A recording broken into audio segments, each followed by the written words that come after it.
Good evening, visitors. Welcome to the Australian War Memorial's last post ceremony. My name is Troy Clayton, and joining us today from the Royal Australian Air Force is Flight Sergeant Wanvasa Moorland. We warmly welcome the family of Private William Wallace John Pruss, whose story will be told shortly. We are honoured to acknowledge Vice Admiral Louis Dedekin, Norwegian military representative to NATO, Norwegian Armed Forces, accompanied by Major General Matthew Hall, Australian military representative to NATO and the European Union, and the accompanying delegation. We welcome the veterans who have served, those that are still serving, and the families that love and support them. The live stream of this ceremony is made possible by the Returned and Services League of Australia and the RSL and Services Club Association. We warmly welcome members who are watching the broadcast of this ceremony across Australia.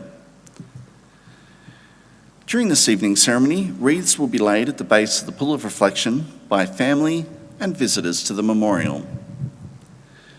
If you're able, please stand and join in singing the National Anthem.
Thank you. You may be seated.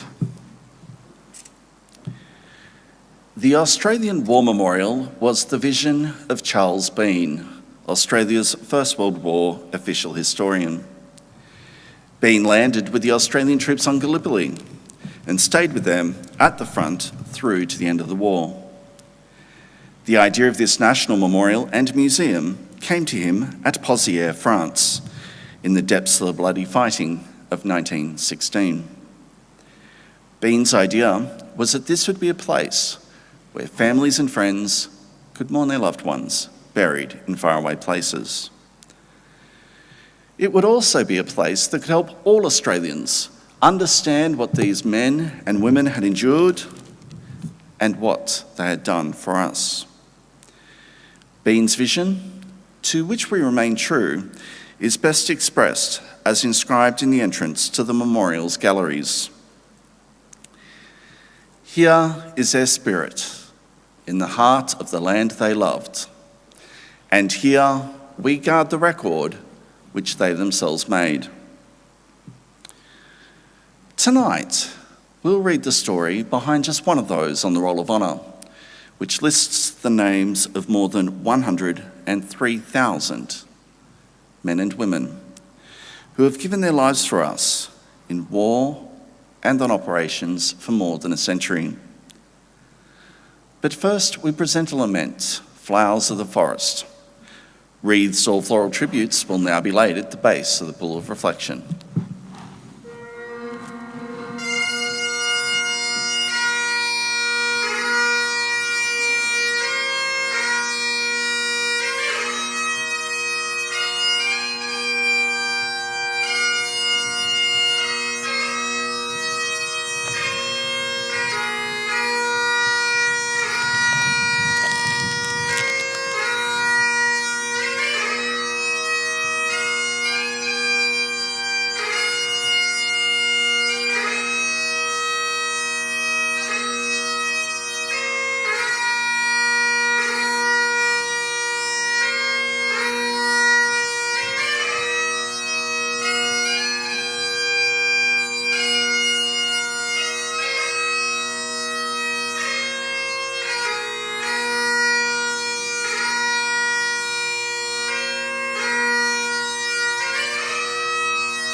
Today, we remember and pay tribute to Private William Wallace John Pruss. William Pruss was born in 1896 in Bega, New South Wales. Known as Wallace, he was one of 8 children born to William and Rachel Pruss. Wallace was educated locally and grew up on a dairy property called Rookery, not far from Bega.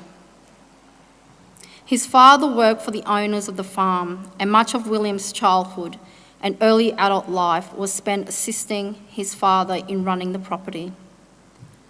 Wallace was an active member of his community, involved in the Masonic Lodge and a volunteer in the local Light Horse Regiment. Wallace Pruss enlisted in the Australian Imperial Force on the 26th of April, 1916. He was assigned to reinforcements of the 53rd Battalion and began a short period of training. He then travelled to Sydney, where he embarked on the troop ship Ceramic on the 7th of October.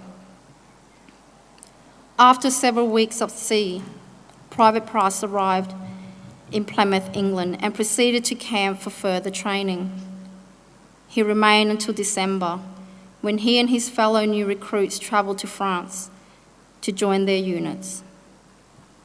Pruss spent Christmas and New Year's at the front, suffering through a bitterly cold winter. He joined his unit on the 8th of February 1917, after a brief period of recovering from illness in hospital. The following day, his unit moved into front lines near the village of Guimont for routine duty in trenches. Pruss was nicknamed Wally by his new comrades. Over the days that followed, Allied forces noticed that the enemy appeared to be slowly disappearing from the front line areas in what appeared to be a simple withdrawal. In reality, German forces were strategically retreating to a new fortified trench system in order to shorten and straighten their front line. Allied forces regarded this withdrawal with suspicion, and the enemy's movements were closely monitored. A British correspondent described the scene. "Fires are burning in villages.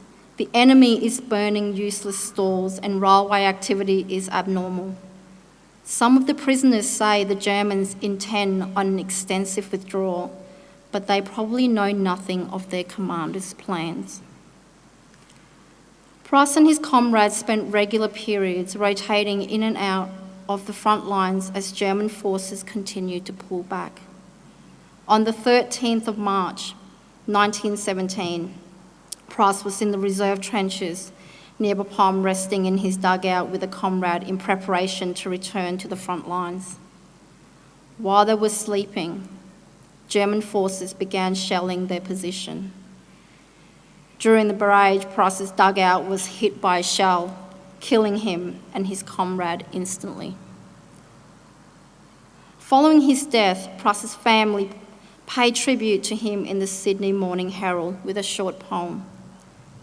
"Somewhere in France they have laid him, who answered Australia's call.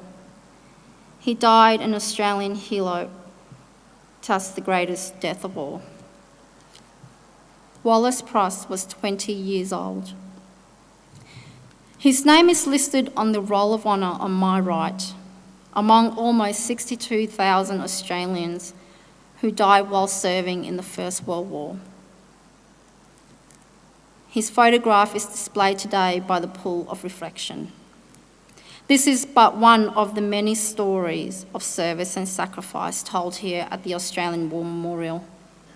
We now remember Private William Wallace John Pruss, who gave his life for us, our freedoms, and in the hope of a better world.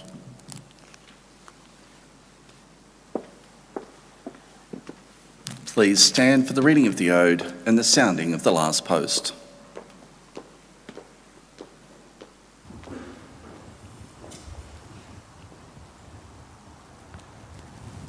They shall grow not old, as we that are left grow old. Age shall not weary them, nor the years condemn. At the going down of the sun and in the morning, we will remember them. We'll remember them.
Lest we forget. Lest we forget.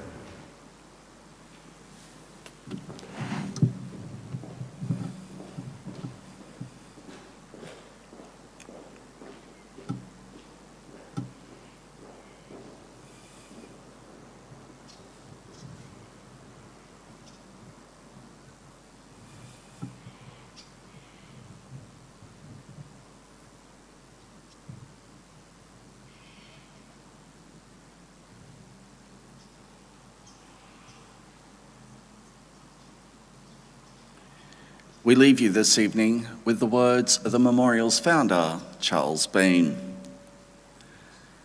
Many a man lying out there at Pozières or in the low scrub of Gallipoli, with his poor, tired senses barely working through the fever of his brain, has thought in his last moments, well, it's over.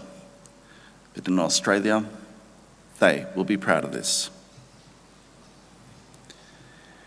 Ladies and gentlemen, girls and boys, that concludes the last post ceremony. On behalf of the director, staff and volunteers, thank you for visiting the Australian War Memorial today and for your continued support during the memorial's development project. We wish you all a very pleasant evening. Thank you.